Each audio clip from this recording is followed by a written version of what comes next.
Assalamualaikum warahmatullahi wabarakatuh. Kami perwakilan dari kelompok 3 akan mempresentasikan dakwah kultural dan struktural. Berikut selengkapnya. Bismillahirrahmanirrahim. Assalamualaikum warahmatullahi wabarakatuh. Di sini saya bakal ngejelasin mengenai dakwah kultural dan struktural. Wah, hebat ya? Iya dong. Dakwah kultural adalah aktivitas dakwah yang menekankan pendekatan Islam kultural. Islam kultural adalah salah satu pendekatan yang berusaha meninjau kembali kaitan doktrin yang formal antara Islam dan politik atau Islam dan negara. Dakwah kultural hadir untuk mengukuhkan kearifan-kearifan lokal yang ada pada suatu pola budaya tertentu dengan cara memisahkannya dari unsur-unsur yang bertentangan dengan nilai-nilai. Dakwah kultural tidak menganggap power politik sebagai satu-satunya alat perjuangan dakwah. Dakwah kultural menjelaskan bahwa dakwah itu sejatinya adalah membawa masyarakat agar mengenal kebaikan universal, kebaikan yang diakui oleh semua manusia tanpa mengenal batas ruang dan waktu.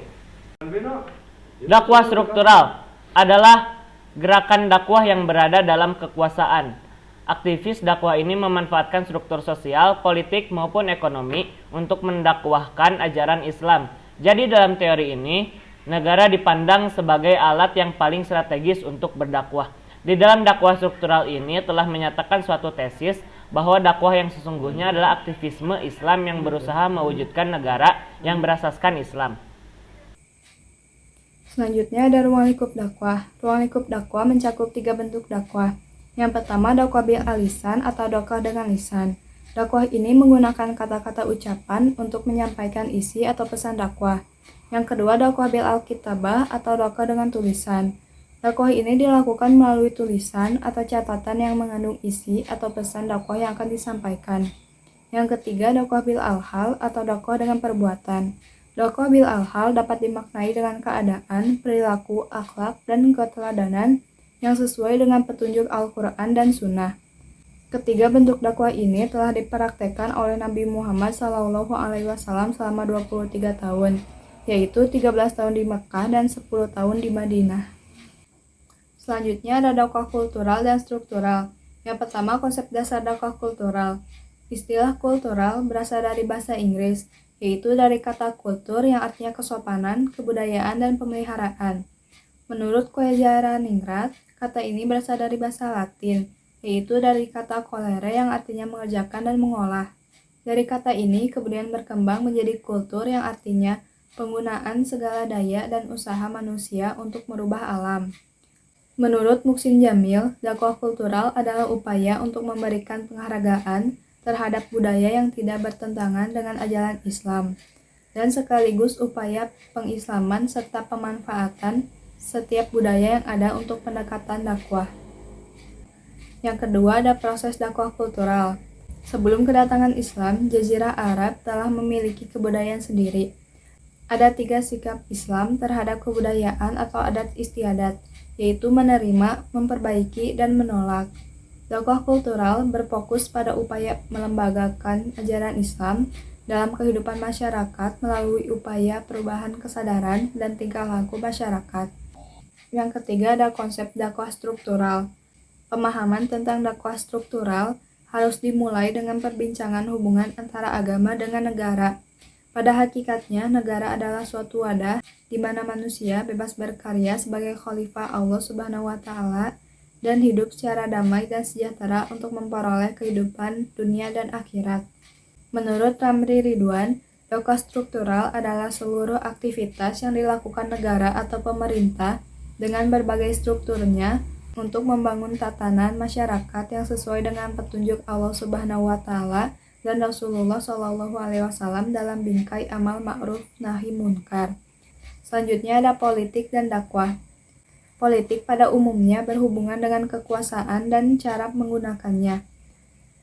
Kekuasaan terwujud apabila terdapatnya lembaga, yaitu negara sebagai wadah untuk menjalankan kekuasaan tersebut. Politik dalam tradisi Islam memiliki hubungan yang erat dengan administrasi dalam mengurus manusia dan membimbing mereka untuk kemaslahatan dan menjauhkan dari kemudaratan. Namun dalam praktiknya, politikus terkadang menggunakan atau memperalat agama bagi kepentingan politik. Sepatutnya menurut konsep Islam, politiklah yang menjadi alat untuk mensukseskan dakwah. Selanjutnya ada politik sebagai alat dakwah. Menurut Ibnu Khaldun, 1332 sampai 1406 Masehi, pemerintah akan lebih berkuasa apabila pemerintahannya berasaskan agama. Bahkan ia berkekalan apabila pemerintahannya mengikuti nilai-nilai kebenaran, karena hati manusia hanya dapat disatukan dengan pertolongan Allah Subhanahu wa Ta'ala yang berbasis agama akan menjadi kokoh karena mendapatkan dukungan rakyat, dan selain itu agama dapat menjadi solusi pertentangan dalam masyarakat. Selanjutnya, Hamka merupakan nama singkatan dari Haji Abdul Malik Karim Amullah yang bergelar sebagai Dato' Idomo. Hamka pada masa kecil dipanggil Abdul Malik dan ia hidup di kampung halamannya bersama ayah dan ibunya hingga tahun 1913. Hamka juga belajar mengaji dan silat. Salah satu aktivitas yang Hamka sukai adalah mengunjungi perpustakaan buku setiap hari. Sejak kecil, ia rajin membaca serta banyak karya-karya sastra menguasai berbagai bahasa, yaitu bahasa Melayu dan Arab. Lalu ada pemikiran dan karya intelektual. Ada 4 faktor eksternal yang mempengaruhi pemikiran Hamka. Pertama, pemikirannya adalah reaksi terhadap adat Minangkabau melalui karya-karyanya. Hamka mencoba merubah adat Minangkabau yang tidak sesuai dengan ajaran Islam. Yang kedua, pada masa penjajahan Belanda, perjuangan menggerakkan rakyat Indonesia untuk memperoleh kemerdekaan. Pada masa Orde Lama, tahun 1945 sampai 1967, pemikirannya merupakan reaksi terhadap sikap pemerintahan, yaitu Presiden Soekarno yang kurang memberikan tempat dan kesempatan bagi umat Islam. Pada masa Orde Baru, yang dimulai tahun 1967, ia melihat adanya peluang-peluang untuk kemajuan umat Islam Indonesia. Ia mencoba mengisi peluang-peluang itu. Ya baik, di sini saya akan menjelaskan tentang hubungan Islam dan dakwah. Yang pertama ada pandangan Hamka. Dalam pandangan Hamka, Islam berarti penyerahan diri secara sungguh-sungguh kepada Allah Subhanahu wa Ta'ala. Beliau mengatakan bahwa agama yang dibawa sejak zaman nabi-nabi terdahulu, yang dimana mulai pada zaman Nabi Adam sampai Nabi Muhammad, adalah agama Islam. Aktivitas dakwah menurut Hamka dapat menggerakkan semangat beragama dalam Islam. Ajaran Islam akan hidup di tengah-tengah umat ketika Islam sudah dapat diterima dengan baik oleh umatnya. Pemahaman terhadap agama Islam sebagai kebenaran yang datangnya dari Allah ialah melalui dakwah. Yang kedua ada menurut pandangan M. Natsir. Menurutnya agama Islam adalah agama risalah dan dakwah. Tugas para nabi dan dai adalah mempertemukan fitrah manusia dengan wahyu ilahi. Beliau juga mengatakan wahyu memanggil fitrah dan fitrah menghajatkan wahyu. Fitrah merupakan ciptaan ilahi, sedangkan fitrah merupakan tuntutan untuk keamanan, untuk pertumbuhan fitrah manusia. Dengan demikian, aktivitas dakwah berkaitan dengan kegiatan fitrah manusia. Menurut M. Natsir bahwa nilai kemanusiaan dapat menurun dan sejajar dengan binatang, bahkan lebih rendah derajatnya dengan binatang. Beliau mengutip surat At-Tin. Dia menyatakan bahwa manusia biasa rendah derajatnya lebih dari binatang.